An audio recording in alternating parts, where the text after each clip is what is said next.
So everyone right now is talking about New Year's. And I was just recently talking with a friend who's also in midlife, and we were just kind of talking through like the last year or two. And have you noticed kind of in midlife, there's a weird way that we live our lives to protect ourselves and play it safe. And I don't mean like necessarily just with big life stuff, but I mean in all the little things too. So for instance, like some of us, we stop smiling in our photos because we're worried about what our teeth look like. We start, wearing the safe color black, right? We wear the safe colors again. You may second guess what you're going to wear for the day. And then by the time you've made it through everything, you have nothing left to wear. And then you may, in group settings, hold back your opinion. And so over time, we're shrinking back and hiding from our presence and who we are just a little bit at a time. And then we want to excuse it because we don't want to have shame around it, but we do carry the shame with it. But we might label it as something like we're being practical, right? Wearing black is easier because I can wear it with anything else. And I can be the person behind the camera because I'm the one who's taking photos. I've gotten really good at it over the years, those kinds of things. And also, we may have just gotten tired over our lifetime in service, taking care of everyone else, and we just don't have the energy to move into a better place or the place we actually want to be. And of course, being the busy people that we are, because I know that we're go-getters and we make life happen, we also tell ourselves, like, I just don't have time for that. And I'm going to tell you, you are worth every minute of time invested to do what you're called to do in this season and to feel good in your shoes while you do it. So, a lot of times it's not necessarily practicality, though, that the truth is we're probably moving more into a self-protection place. And I pray that you will get more out of life this year than self-protection, right? That's why I want to talk to you today about the one thing that I've learned to help grow courage this coming year.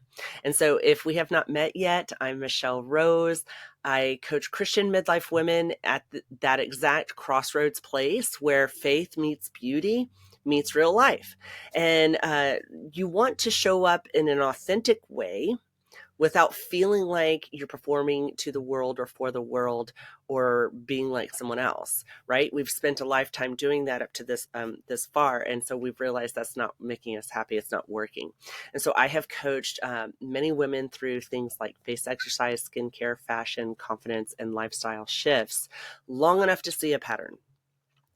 And that pattern is change doesn't stick when you start with pressure, especially this new year kind of pressure. Because I'm going to tell you, yes, it's a new year, but do you know that every morning when you wake up, it's a new day? So let's start looking at it in these tiny chunks, right? So here's what I want for you by the end of this message. You're going to have one small change you can practice this week that starts building that real courage over time to achieve the results that you hope for, the kind that helps you make decisions faster and easier. It might help you make your voice stronger to speak up. And that's a lesson I've learned this year. And it makes you feel more like yourself again. You're filling in your own shoes rather than someone else's. So a quick check-in.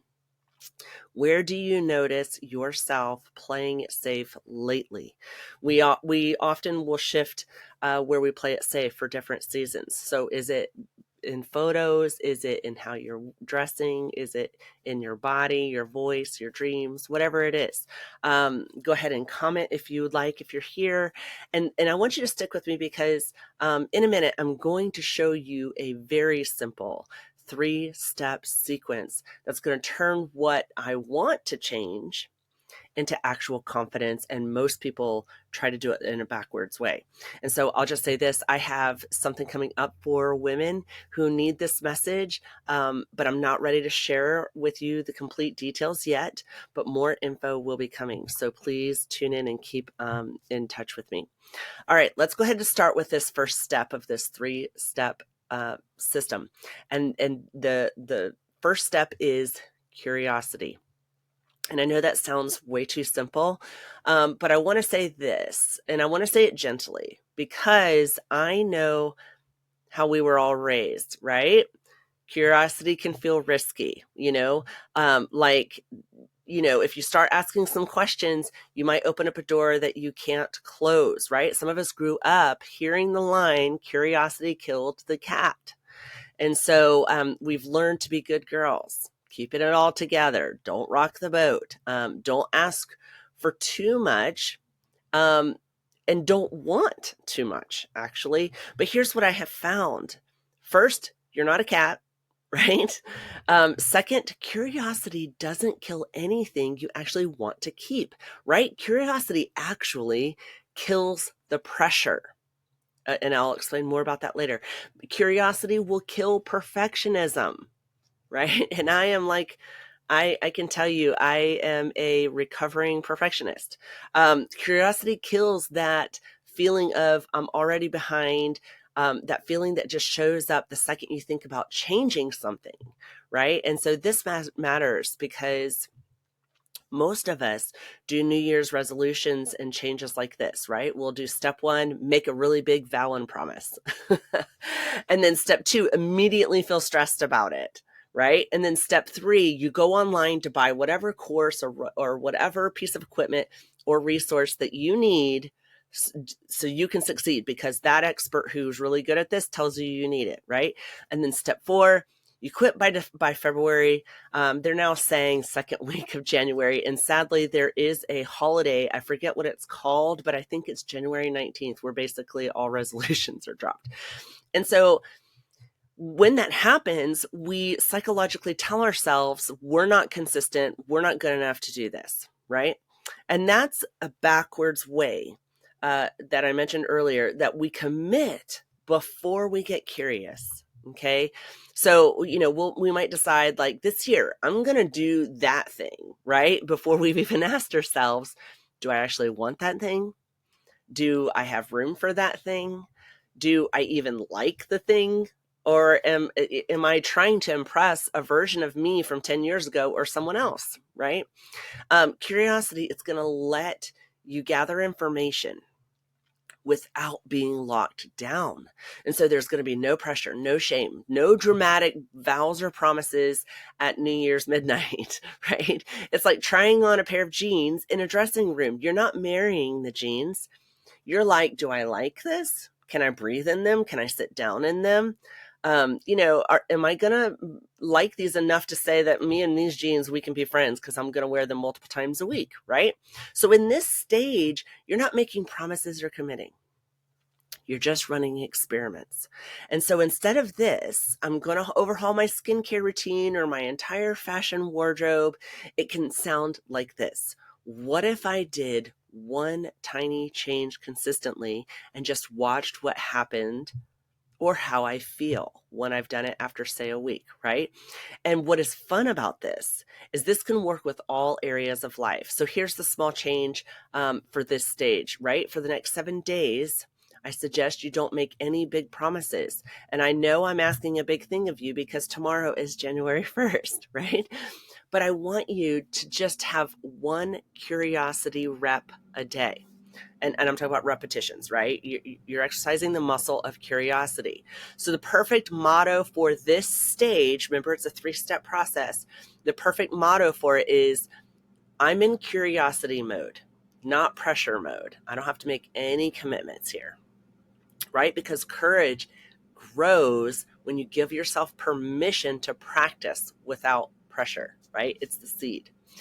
Let's make this ridiculously easy for you too over the next 7 days. Like pick only one experiment. Like here's a few examples. So if you're wanting to do something in the beauty world, you can say, I'm just curious what it looks like if I do 3 minutes of face exercise every day before bed, right? If fashion is something you want to be curious about this year, you can say, I'm curious what happens if I wear one visible thing this week, a lip color, like bold earrings, a bold top, a color, something, right? And then in life, if that's something that you're curious about this year, you can say, I'm curious what happens if I stop apologizing for taking up space. right? So pick one. It doesn't have to be one I suggested, but pick one that works for you. And if you're live with me, please drop it in the comments. I love checking it out. What's one area that you want to get curious about? All right. So this is a 3-step process, right? So that's step number 1.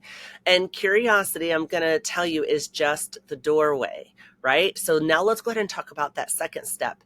And that second step is competence. Okay. So it's the 3 C's.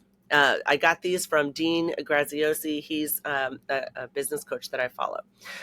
Because this is where that curiosity stops being a cute idea and starts giving you traction. It becomes your reality, right? Competence is basically where you build proof and evidence that you can do this, or you like this, or you're good at this, or this is something that you actually want in your life, right? And here's what's so freeing, because competence doesn't mean you're an expert, right? You have to remember, everything we've ever learned in life, we started at a baby, infancy, toddler, kindergarten level before we got to the expert level that we walk in. So it just means you've practiced and done the thing enough times that your brain is starts saying things like, I can do this, right? And what is important, because a lot of us keep waiting for that confidence to show up first, right?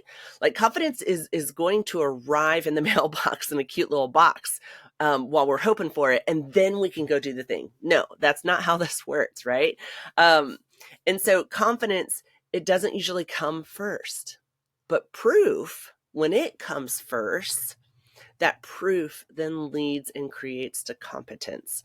And that competence is not built through that huge one moment. It's usually tiny little reps. That's why I called it reps earlier, for repetitions. Let me give you a simple way to build competence without turning your life completely upside down. Because I know if you're anything like me, you are like an all or nothing girl. So when you commit to something, right, and we, instead of commit, we should be curious. We want to go gung-ho all in, and that's okay, but let's be all in on just tiny little reps, right? So here's a simple way to do this. Pick one tiny rep, right? So small that on your tired days, you still can do it. Do it for 7 days, right? So not forever, just long enough to gather enough proof. What's beautiful is if you do it for 7 days consistently, often, if you've built enough proof and competence that you like it, you'll be able to continue on for however long of a commitment you do want to.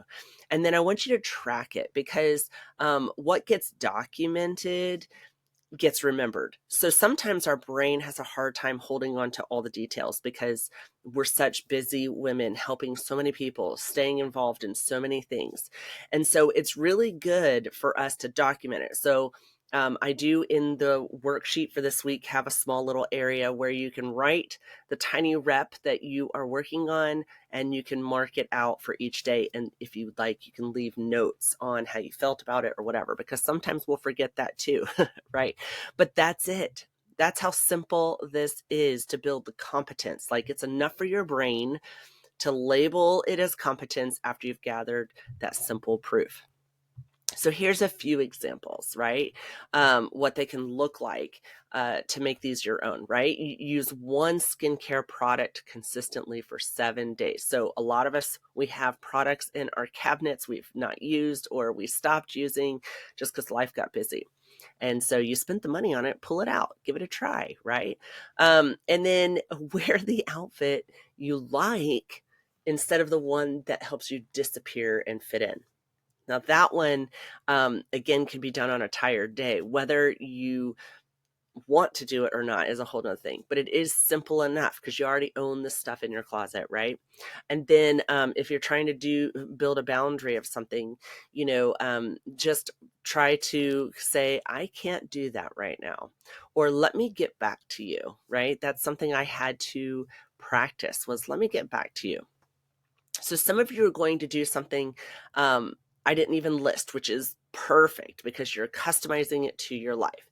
And so the point here is those tiny reps provide daily proof, right? Because your brain collects that proof.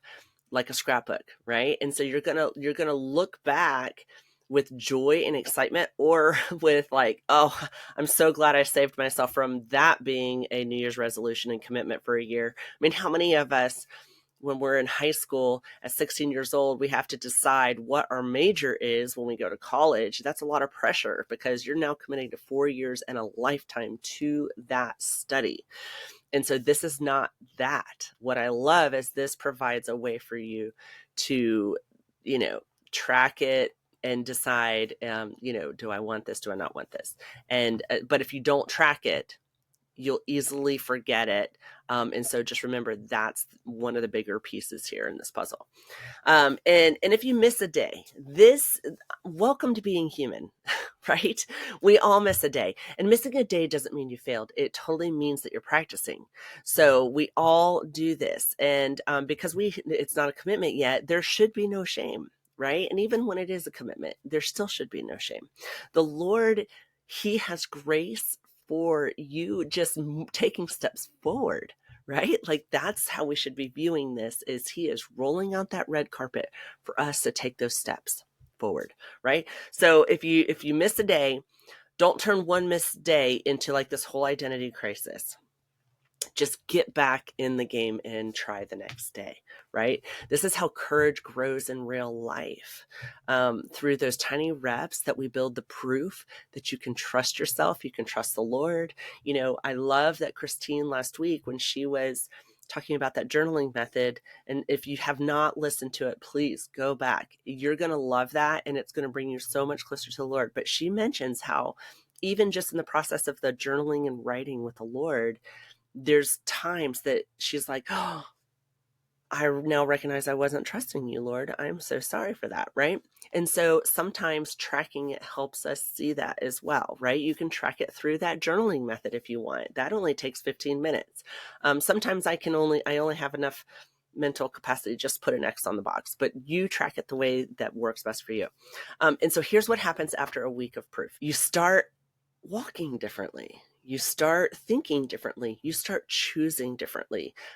You show up differently. And here's what's wild, guys. Once you have just even a speck of competence, and I'm going to dare to say as small as the mustard seed, it builds that faith in confidence. Even just a little bit, that confidence starts showing up. Even if it's confidence to know that you don't like doing the thing. You built the proof. Now you know, right? So before we talk confidence, which is going to be the third step in this process, what it really is and how to keep it growing without needing constant motivation, I want to make this super practical for you. And I did touch on it a moment ago, but I made this simple worksheet to go along with this message. Nothing fancy, just something you can print and actually use, right? It walks you through your curiosity experiments, your tiny little reps, and your proof. So then you're not trying to have to remember all of this later on when you're making dinner, right? But you can grab it inside the Making Life Beautiful Again Facebook group. Go join the group. You'll find the worksheet in the files section. And honestly, the group isn't just for worksheets, even though that is a great place to get the resources, because I do make one for every episode that is solo for me teaching.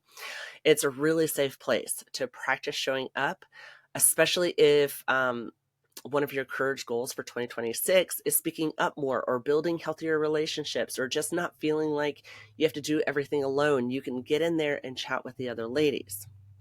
I love it so much. All right. So let's talk about confidence, because this whole episode was, how are you going to get to that place of courage and confidence, right? One simple thing. And so I think we've all been taught wrong the definition, and it's making the change of feeling confident and courageous way harder than it has to be. And most of us, we treat confidence like it's this personality trait. Like, some women just have it, and then the rest of us, we're all out here just like borrowing it for special occasions. But confidence is not a personality trait, right? It's a byproduct. What do I mean by that? It happens after curiosity gets you moving and competence gives you proof. And then this is the result. So if I were to say curiosity plus competence equals confidence and courage. Okay. So real confidence, it's not this loud thing. It's not hype. It's not look at me. It's really a lot quieter than that. And it sounds like this. Internally, we will say to ourselves, okay, I actually can do this, right? I don't have to be perfect to be consistent. I can trust myself and the Lord a little more than I did last week, right? And we are women. We will change our minds. So it's so great that each day we build confidence. We're allowed to change our mind and develop that courage and confidence that we haven't been carrying in the past. And so that is courage, by the way, right? Courage isn't this absence of fear, right? It's just deciding that fear doesn't get to drive the car. Okay. I have fear every time I get onto these live streams and start talking. But I love doing it because you guys are on the other side, right? So I don't let fear control and drive the car. I let my joy and excitement to see you guys' beautiful faces on the other side. Okay. So fear can ride along and it can talk the whole time, right? But it's not touching the steering wheel. It's a backseat driver. I mean, a backseat passenger. Okay. So here's how you keep confidence growing in 2026 without needing a fresh motivational speech every Monday to pep talk yourself. You're going to keep running this loop over and over when you're trying out something new, right? Curiosity. What if I try this? What are going to be the results? And then that competence. Let me do one tiny rep, and I'm going to do it over and over for 7 days. That's the only commitment you're making to yourself. And then that confidence is the byproduct. So you then can go, I'm somebody who actually follows through. And after 7 days, you haven't committed so much time, so that if you find that you aren't following through, maybe you sit back and go, oh, I must have not really been excited about that. Where did I pick up the idea that I should be doing that? Right? And then the minute you feel stuck, because you will, like, I don't want you to panic. I don't want you to shame yourself. You just go back to that curiosity stage, right? You ask yourself some questions. Why am I stuck? What would it look like if I tried this to get unstuck, right? Or maybe I should try a different area of life because I maybe chose something too big. What would it look like if I chose something different to build that curiosity with? So a reminder, curiosity isn't something you wait for. It's something you have to build evidence for, right? I want to say this really lovingly. If you've been telling yourself, I'm just not consistent, or I'm not really good at this when it comes to New Year's resolutions, that's not a character flaw, right? That's usually truly a pressure problem, right? Pressure makes you quit. Curiosity makes you stay, right? Tiny reps make you competent, and then competence makes you confident. Okay. So here's your challenge for the next 7 days. Pick one small, tiny rep. I know I'm repeating myself, but I want you to know how simple this is. I want it to stick. If you're in there driving the car or doing the dishes, whatever, I want this to stick. Pick one small, tiny rep. Stay in curiosity mode. Don't commit. Don't promise. Don't make a vow, right? Just stay in curiosity mode and collect proof, right? Then pay attention to what changes, right? Or what you think about it, right? Not just in the habits, but in how you carry yourself, how you speak, and how you show up, right? And let me just wrap this up, and then I'll tell you what's coming next week. If you want real courage in 2026, don't start with pressure. So I hope that this message is coming in enough time to save you all from that. There's nothing wrong with New Year's resolutions, but start with curiosity and give yourself 7 days to practice before you decide if that's actually what you want your next year's commitment to be, right? So start with curiosity, build competence in tiny reps, let confidence show up as the result, and then curiosity opens the door. Remember this: competence builds the bridge, and then confidence is what happens when you collect the proof. So if you've been waiting to feel confident before you start, this is your permission slip to start small and let confidence catch up, right? It's okay that it takes time. And if you want help actually walking through this and applying this in your life, go grab that worksheet in the Facebook group.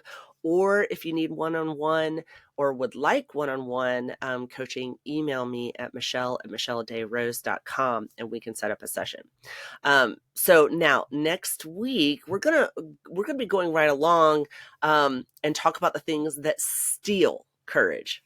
And this one thing steals courage faster than almost anything else. And so next week's live stream is called Stop the Scroll, Save Your Soul, Escaping the Comparison Loop in 2026. So the sneaky little spiral that doesn't just mess with your mood, it messes with your identity. And your identity is your foundation of who you are. And so when something messes with your foundation, the whole thing shatters and shakes, right? So if you've ever closed an app and thought, why do I feel worse about my life? Because I just saw so-and-so was doing amazing at it, right? Like this episode is going to be for you next week. All right, friend, go pick your one small rep, stay in curiosity mode and collect that proof. And I'll see you next week.